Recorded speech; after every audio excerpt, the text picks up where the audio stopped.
मला आता ह्या विषयावर बोलायचं आहे की जी काय आपलं जी काम वासना वगैरे जी काय आहे ना हे असलं मायाकृत जे काय आहे ना ते काही नाही आहे, सगळं नाशवान आहे इथं.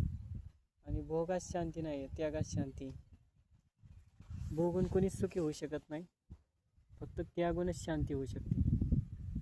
कारण आत्तापर्यंतचा एक्सपिरियन्स आहे, तेवढ्या पुरतं वाटतंय आपल्याला चांगलं, पण शेवट दुःख आहे, त्यात सुख नाहीच. पण भजन आणि कीर्तन नामस्मरण जे आहे ना देवाचा, त्याच्यामध्ये जो आनंद आहे तो कुठंच नाही भेटू शकत. आता फक्त मी अर्धा तास फक्त हरे कृष्ण कृष्ण कृष्ण हरे हरे, हरे राम राम राम हरे हरे हा मंत्र फक्त मी उच्चारण केला आता मगाशी फक्त त्या म्युझिकवर. तर इतकं भारी वाटतंय मला, इतका आनंद येतोय, इतका आनंद भेटतोय आतून, तो भेटूच शकत नाही दुसऱ्या कशातून. परम आनंद आहे, परम. त्याच्यामुळं खरा आनंद आहे तो फक्त भगवत चिंतनमध्ये, नामस्मरणामध्ये.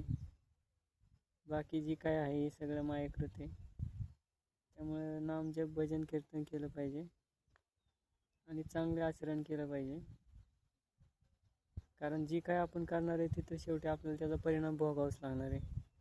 त्याच्यामुळे आता मी पण ठरवलं आहे, जास्त कोणाच्या नादी लागायचं नाही, काय नाही, आपण आपल्यात राहायचं आणि नामस्मरण करत राहायचं फक्त बस.